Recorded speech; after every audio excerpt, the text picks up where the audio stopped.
Bonjour les amis, bonjour frères et sœurs en Christ, j'espère que vous allez bien. Aujourd'hui, en ce jeudi 11 juin, c'est une vraie joie pour moi de vous retrouver pour notre temps de partage, puisque c'est un vrai, en tout cas j'espère pour vous aussi, un vrai temps de partage autour de la parole, et puis aussi notre temps de méditation qui nous invite à réfléchir à nous-mêmes, aussi à notre mission, puisque c'est un petit peu le thème qu'on est en train d'aborder depuis 2, 3 jours.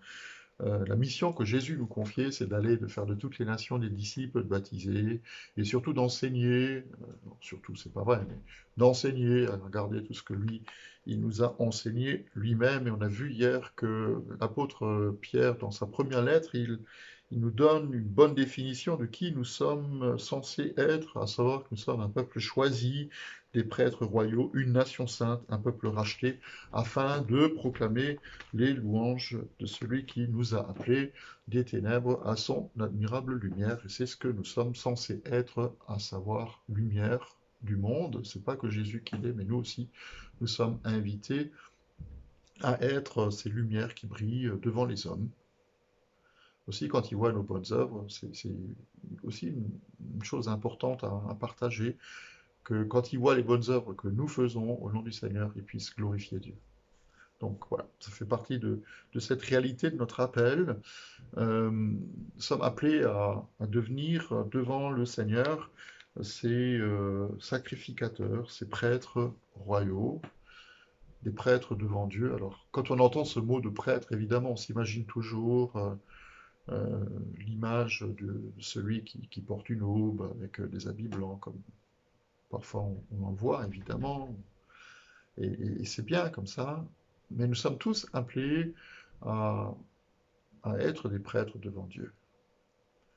Et il y a 3 domaines, je crois, de ministère ou d'appel dans lesquels nous sommes tous, en tant que chrétiens, invités à entrer. Vraiment, nous devons même entrer. Et ces 3 domaines, c'est d'abord de servir Dieu. Nous servons notre Dieu. Et il faut qu'on comprenne ce que ça veut dire.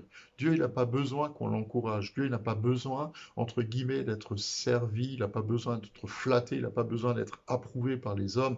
Il faut juste que ce soit clair dans notre esprit. Dieu n'aurait, à la limite, pas besoin de nous. Il est tout puissant. Et c'est lui qui vient nous transformer. Et c'est pas à nous d'essayer de le transformer. Surtout pas d'en faire un Dieu à notre image. Il est notre Dieu. Mais comme c'est lui qui nous transforme, quand on le sert, eh ben nous devenons comme celui que nous adorons. Nous devenons comme lui. C'est ce à quoi Paul fait référence quand il nous demande, quand il nous invite, quand il nous encourage à mettre tous nos efforts, tous nos moyens, jusqu'à ce que nous arrivions à la stature parfaite de Christ. C'est une progression dans notre marche avec lui. Alors on sert Dieu, on le sert dans l'adoration, nous le servons dans la prière, nous le servons dans l'écoute de la parole, nous le servons en faisant du bien autour de nous. Je vous rappelle ce que Jacques nous dit, c'est que euh, le culte, la religion pure et sans tâche consiste à s'occuper d'abord des pauvres, des veuves et de l'orphelin, et puis de ne pas se laisser influencer par l'esprit du monde. Donc ça c'est une bonne définition de la religion, c'est servir les autres. Euh, et on sert les autres parce qu'on a servi Dieu. Et je crois que c'est important vraiment qu'on réalise la chose. On sert Dieu de cette façon-là, en aimant et en l'aimant lui. Donc, ça veut dire aussi, le deuxième domaine dans lequel nous sommes invités à le servir, c'est quand on aime l'Église. C'est ça l'invitation qui nous est lancée. Nous devons aimer l'Église qui est son corps. Alors, c'est pas juste la structure, une organisation dont il est question. C'est vraiment son corps. Jésus est la tête du corps. Nous en faisons partie, chacun pour sa part. Nous sommes membres les uns des autres. Nous avons besoin les uns des autres. Et nous devons aimer l'Église. Nous devons aimer nos frères. Nous devons aimer nos sœurs. Euh, et c'est essentiel, encore une fois, c'est essentiel pour notre équilibre. Nous devons aimer Dieu et notre prochain. Nous devons aimer l'Église qui est le corps de Christ, parce que c'est ensemble que nous servirons, quand on est unis ensemble, qu'on servira de témoignage aussi à la vérité de la parole dans le monde qui nous entoure. C'est toute la dimension de la prière que Jésus fait dans l'évangile de Jean quand il prie pour l'unité des chrétiens. pour l'unité de ceux qui croient en lui. Et c'est quand même extraordinaire. Je ne prie pas pour eux, c'est ce qu'il dit au verset 20 de Jean 17, je ne prie pas pour eux seulement, mais encore pour ceux qui croiront en moi à travers leurs paroles, afin que tous soient un comme toi, Père, tu es en moi, comme je suis en toi, afin que eux aussi, ils soient un en nous, pour que le monde croie que tu m'as envoyé. Pour que le monde croie que tu m'as envoyé. C'est quoi notre témoignage? Notre témoignage, il portera du fruit, notre témoignage, il aura de l'impact sur les gens qui ne connaissent pas encore le Seigneur, à partir du moment où on est unis les uns aux autres. Et, et ça a de l'importance, vraiment, ça a de l'importance pour le troisième domaine de ministère. Alors, on doit servir Dieu, on doit aimer l'Église, mais on doit être là aussi pour le monde. Et c'est pas la moindre des choses. Quand je parle d'un troisième domaine, c'est pas la moindre des choses. Troisième, c'est pas troisième dans un ordre d'importance, comme une espèce de classement de maillot jaune, ou comme on peut recevoir une médaille de bronze au moment des Jeux Olympiques. Euh, et d'ailleurs, les sociologues, c'est un truc intéressant, les sociologues disent que on donne plus de valeur à une médaille de bronze qu'à une médaille en argent. Parce que celui qui reçoit la médaille de bronze, il se dit, oh, je suis passé à côté de rien du tout. Alors que celui qui a reçu une médaille d'argent, il se dit, bah, de toute façon, j'aurais pu avoir ou la médaille d'or ou la médaille de bronze, mais j'aurais eu quelque chose. Donc, c'est pas de cet ordre-là. Quand je dis troisième domaine, c'est pas un est supérieur à l'autre. Et c'est pas non plus, je tiens à le préciser, comme dans certaines de nos pensées enfuies, où le Saint-Esprit serait troisième derrière le Père et le Fils, et puis il y a le Saint-Esprit. Il n'y a pas le Père, le Fils, le Saint-Esprit comme une espèce de trois couches superposées.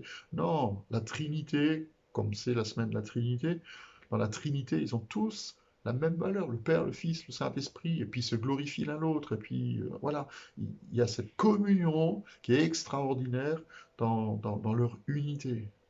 Et bien pour les trois ministères que nous devons avoir, accomplir dans le monde et devant Dieu, c'est exactement la même chose. Par contre, il y a une différence fondamentale dans l'approche des trois. On va louer Dieu dans toute l'éternité. Et on va être le corps de Christ, l'Église, tous ensemble pour toujours un jour. Ça, c'est vrai. On va louer, adorer Dieu dans toute l'éternité, et on aura toute l'éternité pour nous être ensemble, ensemble, unis devant le trône de Dieu. Mais le monde, le troisième domaine de notre service, le monde, on ne peut le servir que ici-bas et maintenant. On est limité dans le temps. Alors on est limité évidemment aussi dans l'espace, mais nous sommes limités dans le temps. Et ceux qui pressent, ce qui est marqué par l'urgence, c'est quoi aujourd'hui? C'est l'évangélisation du monde. Et les deux premiers domaines où on sert Dieu, c'est servir Dieu lui-même dans la louange, l'adoration, dans l'écoute de sa parole et la prière, et aimer l'Église. Ils doivent nous encourager, nous booster, nous pousser en avant pour servir dans le troisième domaine. Nous sommes pas seulement appelés à louer, à adorer. Et Ésaïe 6, d'ailleurs, dans l'Ancien Testament, pour moi, c'est un excellent exemple. Ésaïe 6, c'est la vocation du prophète. Je terminerai ma méditation aujourd'hui avec ce petit texte. C'est la vocation du prophète. Il est dans l'adoration, il est dans la maison du Seigneur et il voit le Seigneur assis sur un trône très élevé, le bord du vêtement remplit tout le temple, il y a des anges qui sont là, qui se cachent le visage, qui se crient l'un à l'autre, Saint, Saint, Saint, et l'Éternel, le Maître de l'univers, sa gloire remplit toute la terre. Et puis il y a du bruit, les montants des portes se mettent à trembler à cause de la voix qui retentit, le temple est rempli de fumée. Et alors lui, Ésaïe, il est là, il dit, malheur à moi, je suis perdu, je suis un homme aux lèvres impures, on est tous perdus. Si on n'est pas renouvelé par la grâce de Jésus, nous sommes tous perdus. Malheur à moi, je suis perdu, je suis un homme aux lèvres impures. J'habite au milieu d'un peuple dont les lèvres sont impures. Et mes yeux ont pourtant vu l'Éternel, le Maître de l'univers. Et puis il y a l'ange qui arrive, le séraphin qui touche ses lèvres avec une braise tirée du feu. Et puis il lui dit que ta faute est enlevée, ton péché est expié. Expié. Donc, il y a une espèce d'atmosphère, la présence de Dieu est là. Et quand on loue, quand on adore Dieu, il y a la présence de Dieu qui peut venir et qui est là. Et ça ne s'arrête pas là. Euh, et j'ai entendu, moi, le Seigneur dire, qui est-ce que je vais envoyer et qui va marcher pour nous? Et moi, j'ai répondu, Ésaïe répond, eh ben me voici, envoie-moi. Donc la louange, l'adoration, le fait d'aimer l'Église, ça doit nous encourager à entrer dans le troisième domaine de notre service. On est envoyé dans le monde, on n'est pas envoyé dans l'Église, on n'est pas invité à rester simplement en vase clos, collés les uns aux autres, mais c'est le monde qui est notre terrain euh, d'aventure, si vous voulez. C'est le monde qui est euh, notre appel aussi aujourd'hui et maintenant. Alors soyez bénis, demain on va continuer notre réflexion autour de notre appel, notre vocation et de notre mission. Moi, je vous souhaite une bonne fin de journée, soyez bénis frères et sœurs, et puis rendez-vous donc demain, vendredi le 12 juin, comme toujours sur notre chaîne YouTube Église protestante Limringen. N'oubliez pas que demain matin, à 8h30 jusqu'à 9h30, il y a un temps d'intercession sur Zoom, toutes les infos, page Facebook Église protestante Limringen. Bonne fin de journée à vous, à demain.